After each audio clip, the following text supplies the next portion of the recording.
हो गया। हम लोग पढ़ रहे हैं मांग एवं मांग का नियम, demand and law of demand. तो सबसे पहले हम लोग डिमांड आज देखेंगे। डिमांड होता क्या है? ये बहुत कॉमन वर्ड है, आप सब लोग जानते हैं कि इस प्रोडक्ट का मार्केट में ज़्यादा डिमांड है। तो भाई डिमांड होता क्या है? तो सबसे पहले हम लोग स्टार्ट करते हैं डिमांड से। मांग, आप लोगों को मालूम है कि डिमांड कहाँ से क्रिएट होता है? सबसे पहला चीज़ होना चाहिए डिमांड क्रिएट होने के लिए, डिजायर, इच्छा। अगर किसी प्रोडक्ट को ख़रीदने का इच्छा ही आपका नहीं है तो आपके लिए उस प्रोडक्ट का कोई डिमांड नहीं होगा। सबसे पहला चीज़, पहला टर्म क्या है? डिजायर। अगर इच्छा है कि ये सामान खरीदेंगे तो आपके लिए डिमांड होगा, और अगर इच्छा ही नहीं हो सामान खरीदने का तो आपके लिए उसका कोई डिमांड नहीं होगा। सबसे पहला डिजायर है। तो क्या लगता है, लोगों को इच्छा हो जाने से डिमांड क्रिएट हो जाएगा? हर देश का हर बच्चा चाहता है एप्पल का फ़ोन खरीदे, इच्छा तो सबका है, सारे लोगों का डिज़ायर है एप्पल का फ़ोन खरीदने का। तो क्या लगता है, एप्पल कंपनी 125 से 130 करोड़ जनसंख्या है, तो 130 करोड़ जो है जनसंख्या अगर है तो 130 करोड़ एप्पल फ़ोन बना लेगा क्या? और एप्पल फ़ोन 130 करोड़ बेच देगा? नहीं। क्यों? डिज़ायर तो है। तो सिर्फ डिज़ायर से डिमांड क्रिएट नहीं होता है, डिज़ायर के साथ साथ उसको पूरा करने का मीन्स भी होना चाहिए, जिसको पैसा बोलते हैं। तो पहला क्या बताया आपको, डिमांड क्रिएट होने के लिए कौन कौन से फैक्टर हैं? तो फर्स्ट फैक्टर्स, यहाँ लिख देते हैं, factors for demand, factors for मांग के तत्व।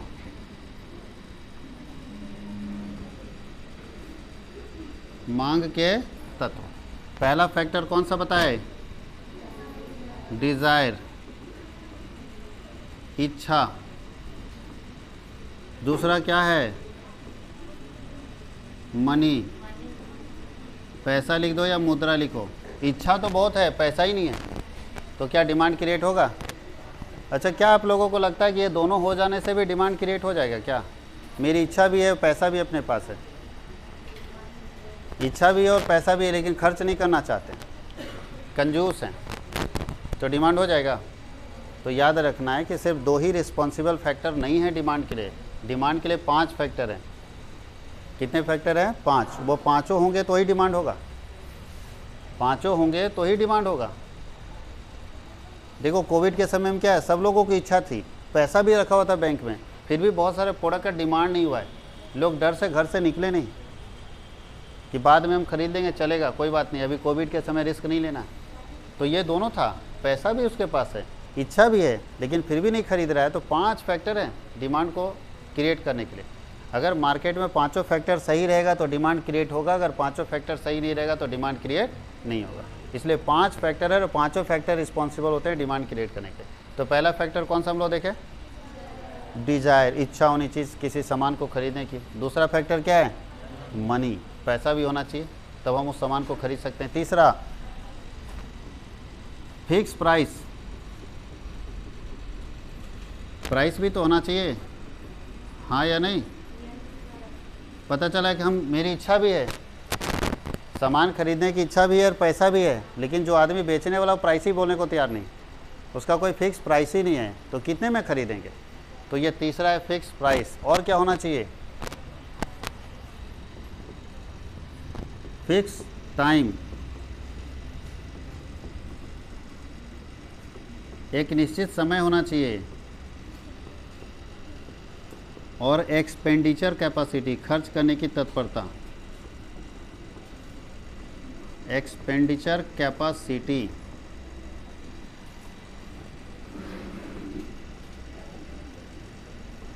व्यय करने की तत्परता, ये करने लिखा हुआ है, ध्यान दीजिएगा इसको।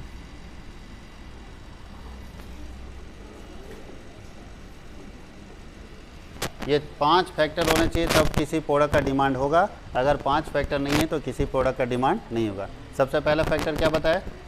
डिजायर, इच्छा होनी चाहिए। दूसरा क्या है? पैसा भी होना चाहिए। तीसरा एक फिक्स प्राइस होना चाहिए जिसमें हम खरीदने के लिए तैयार हो, और पैसा मेरे पास है, खरीदना भी चाहते हैं, लेकिन सामने वाला ऐसा प्राइस बोल देता है हम खरीद नहीं पा रहे हैं, तो क्या लगता है डिमांड क्रिएट हो जाएगा?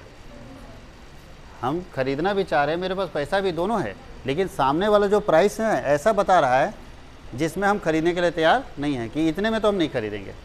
तो एक प्राइस भी होना चाहिए और एक टाइम भी होना चाहिए। वो तो सारा अब लास्ट है एक्सपेंडिचर कैपेसिटी, खर्च करने की तत्परता भी होनी चाहिए।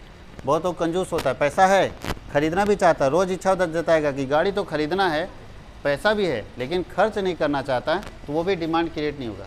अब यहाँ ध्यान दीजिए, ये 4 फैक्टर होने से भी 5वां फैक्टर का होना बहुत ज़रूरी है। 5वां फैक्टर क्या है बताइए? 5वां फैक्टर क्या है? टाइम।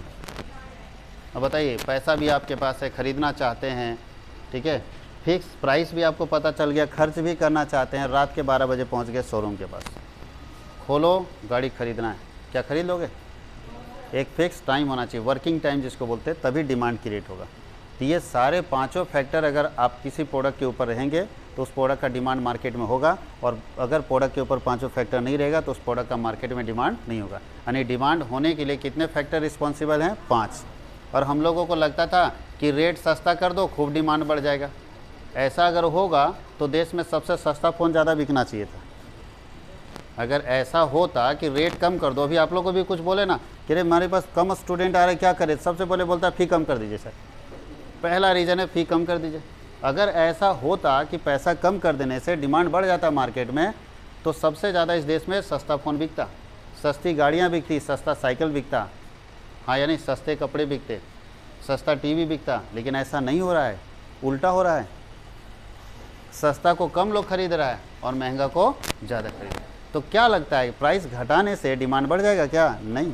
वो पुराने ज़माने का सोच था, जब कंज्यूमर जो है वो प्राइस को देखता था। आज कंज्यूमर क्वालिटी को देखता है।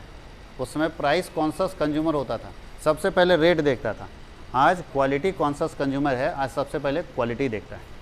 वो खुद घर से मन बना के चला है कि प्राइस 2 रुपया ज़्यादा लगेगा लेकिन अच्छा सामान लेके आएंगे। और पहले के कंज्यूमर ऐसा नहीं सोचता था। पहला कंज्यूमर सबसे पहले जाके प्राइस देखता था, अपने बजट में है तो लेंगे, नहीं बजट में तो नहीं लेंगे। आज क्वालिटी कॉन्शियस कंज्यूमर हो गया। हाँ यानी अगर ऐसा नहीं होता मार्केट में तो एप्पल का फ़ोन नहीं बिकना चाहिए था, क्योंकि सबसे महंगा बेचता है, बात ही ना करना। तो फिर 1,20,000 दे के क्या फ़ायदा? वो तो चाइनीज़ वाले से सस्ता से हो जाएगा।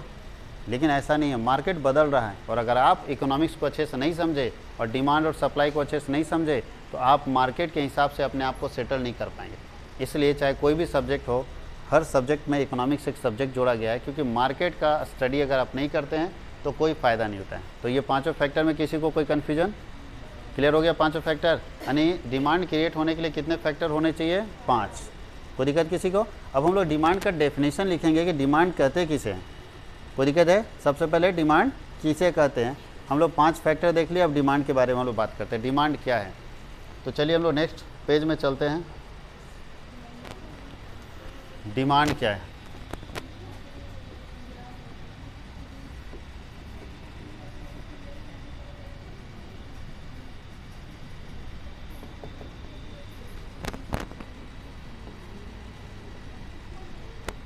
अच्छा, डिमांड का डेफिनेशन कैसे देंगे?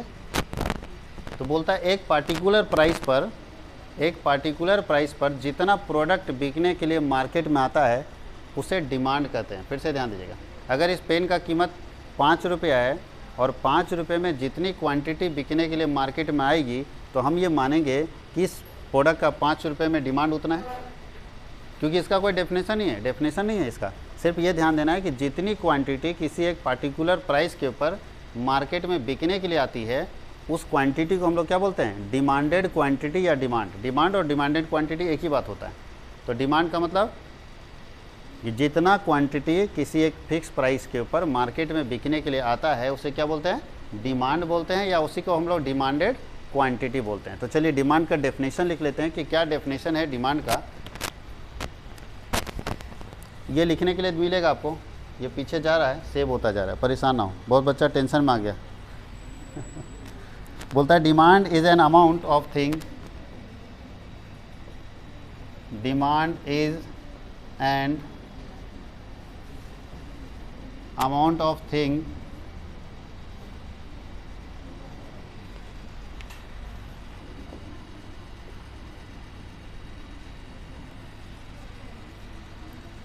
which a person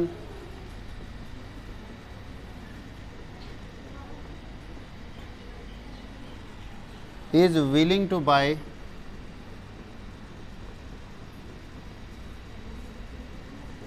willing to buy at given price.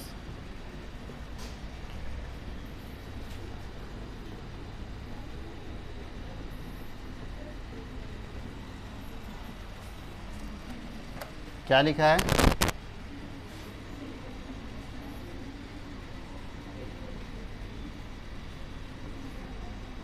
किसी वस्तु की मांग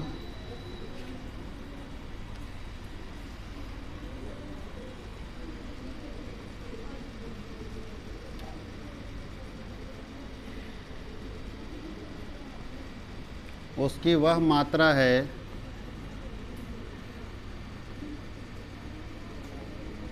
जो एक दिए हुए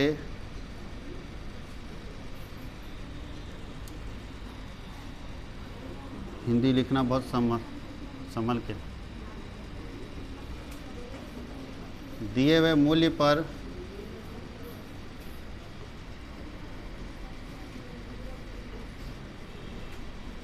बाजार में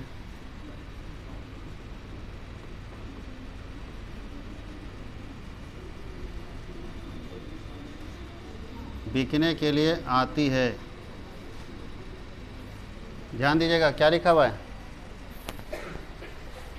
बोलता है demand is an amount, amount that means quantity, amount that means क्या हो सकता है, अमाउंट को आप क्वांटिटी भी लिख सकते हैं, QTY, QTY समझ आओगे ना, क्वांटिटी। डिमांड एक अमाउंट है या क्वांटिटी है ऑफ थिंग्स, वस्तुओं का एक quantity which a person is willing two by at a given price, जिसमें एक फिक्स प्राइस के ऊपर एक व्यक्ति खरीदना चाहता है। यानी जितनी क्वांटिटी एक व्यक्ति एक फिक्स प्राइस के ऊपर खरीदना चाहता है उस क्वांटिटी को हम लोग क्या बोलते हैं, डिमांड। और it is also known as demanded quantity. आप डिमांड बोलो तो भी वही हुआ और डिमांडेड क्वांटिटी भी बोलेंगे तो भी वही होगा। तो लिख लो it is also known as demanded quantity, it is also known as demanded quantity, क्योंकि ये क्वांटिटी आपको केजी के हिसाब से, यूनिट के हिसाब से पता चलेगा कि किसी प्रोडक्ट का कितना डिमांड है। कोई प्रॉब्लम है? डिमांड का डेफिनेशन समझ गए? यानी एक प्राइस के ऊपर, एक गिवन प्राइस या फिक्स प्राइस के ऊपर जितनी क्वांटिटी बिकने के लिए मार्केट में आती है उस क्वांटिटी को हम डिमांड बोलते हैं और उसी को हम लोग डिमांडेड क्वांटिटी भी बोलते हैं। कोई दिक्कत है?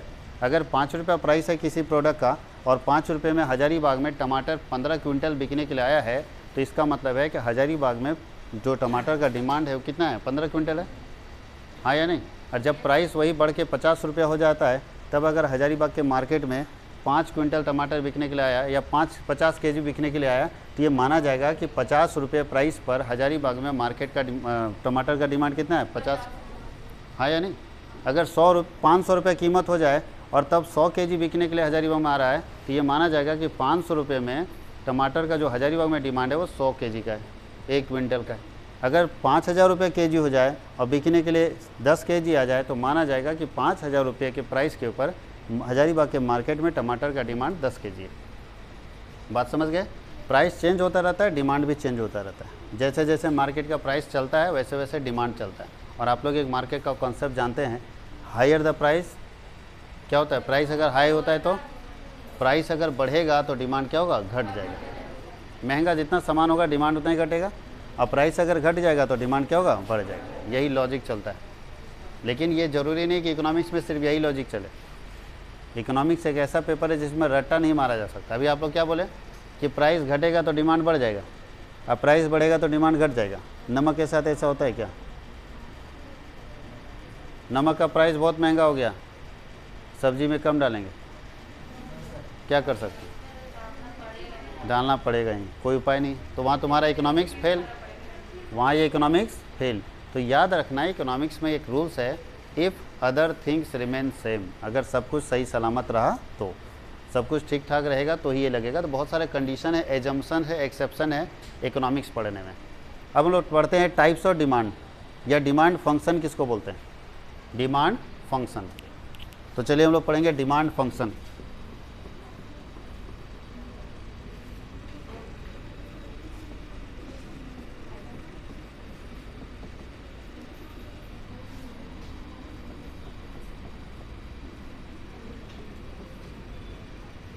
मांग फलन लिखा हुआ है हिंदी में। हिंदी में क्या लिखा है? मांग फलन।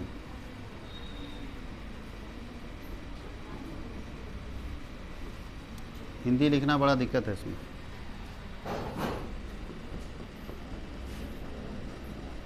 It show the functional relation between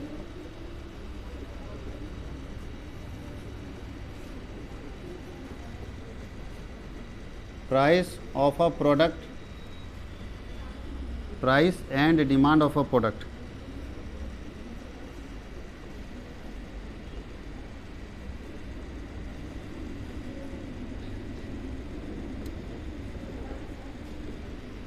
क्या बोल रहा है?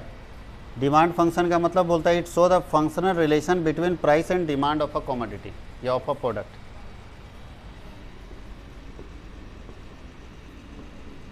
यह किसी वस्तु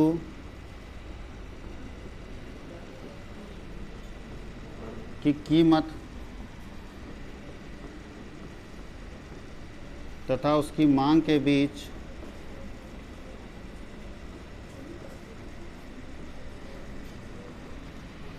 का फलनीय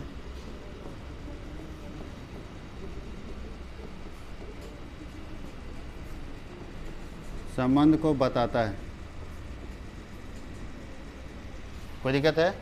ये क्या करता है? अब ये फंक्शनल रिलेशन क्या होता है? डिमांड फंक्शन के अंदर सिर्फ दो ही फैक्टर होते हैं, एक होता है प्राइस, एक होता है डिमांड। एक होता है प्राइस और दूसरा क्या होता है? डिमांड। दोनों के बीच में जो रिलेशन होता है उस रिलेशन को बताने का काम कौन करता है? Demand function. यही यहाँ लिखा है it show the functional relation. Functional relation मतलब है डिमांड और प्राइस का क्या फंक्शन करता है। और आप सब जानते हैं डिमांड और प्राइस का फंक्शन ये है कि अगर सब कुछ ठीक ठाक रहा तो किसी प्रोडक्ट का प्राइस बढ़ेगा तो डिमांड घटेगा, और प्राइस घटेगा तो डिमांड क्या होगा? बढ़ेगा। ये जो पूरा रिलेशन बताता है उसी रिलेशन को हम लोग बोलते हैं डिमांड फंक्शन। और अब हम लोग पढ़ेंगे डिमांड फंक्शन की डिमांड और प्राइस के बीच में क्या रिलेशन है। रिलेशन मतलब समझ रहे हैं ना, संबंध क्या है दोनों के बीच में, कौन बढ़ रहा है कौन घट रहा है, क्या लॉजिक है उसका, तो वो हम लोग पढ़ेंगे डिमांड फंक्शन के अंदर। कोई दिक्कत है? तो चलिए हम लोग नेक्स्ट पेज में जाते हैं और देखते हैं कि डिमांड फंक्शन कितने तरह का होता है। तो दो तरह का डिमांड फंक्शन आता है, टाइप्स ऑफ डिमांड फंक्शन।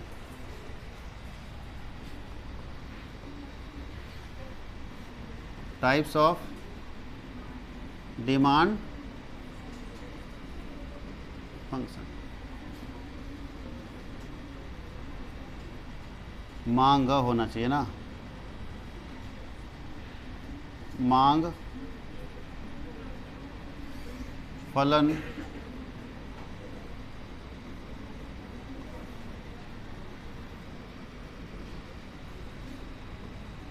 पहला होता है इंडिविजुअल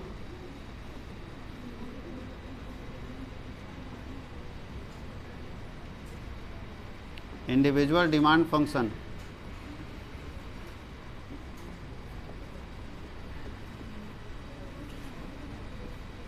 व्यक्तिगत मांग फलन।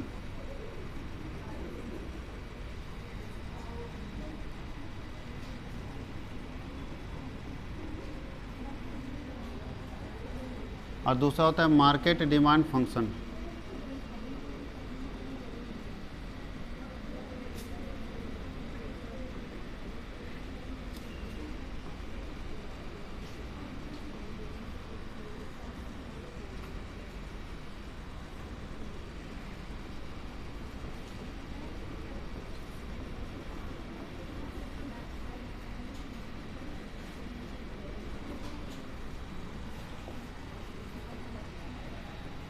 तो पहला ये है और दूसरा आपको क्या पढ़ना है? कोई दिक्कत है? पहला कौन सा है? इंडिविजुअल डिमांड, और दूसरा क्या है? मार्केट में। इंडिविजुअल डिमांड का मतलब जहाँ एक व्यक्ति के बारे में स्टडी करेंगे, एक व्यक्ति के बारे में स्टडी करेंगे तो इंडिविजुअल डिमांड होगा। और अगर पूरे मार्केट के बारे में स्टडी करेंगे तो उसको क्या बोलते हैं? Market demand. अब एक एक करके डिस्कस करेंगे इंडिविजुअल में क्या लॉजिक है और मार्केट में क्या लॉजिक है। इंडिविजुअल डिमांड का मतलब क्या हुआ? जब एक व्यक्ति के बारे में स्टडी कर रहे हैं, रमेश का डिमांड देख रहे हैं, गणेश का डिमांड देख रहे हैं, महेश का डिमांड देख रहे हैं, तो इंडिविजुअल है। और मार्केट में जितने कंज्यूमर हैं सारे का जोड़ देंगे तो क्या निकल जाएगा?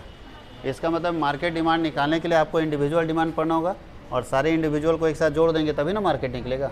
अगर मान लो कि हजारीबाग के मार्केट में 20 लोग कंज्यूमर है, आज 20 ही आदमी मार्केट गया और 20 ही कंज्यूमर है, तो 20 लोगों का जो अपना डिमांड है, जब तक उसको जोड़ेगा नहीं तब तक मार्केट डिमांड कहाँ से निकलेगा। तो मार्केट डिमांड का मतलब sum total of individual demand, सारे इंडिविजुअल डिमांड को जोड़ देंगे तो क्या निकल जाएगा, मार्केट डिमांड। अब हम लोग एक एक करके डिस्कस करेंगे कि इंडिविजुअल डिमांड क्या होता है। तो जब हम इंडिविजुअल पर्सन का स्टडी करेंगे प्राइस और डिमांड का रिलेशन, तो वो कौन सा डिमांड होगा, इंडिविजुअल डिमांड। कोई दिक्कत है। और इंडिविजुअल डिमांड फंक्शन से ही बनेगा, individual demand schedule, individual demand curve, इसी से बनता है।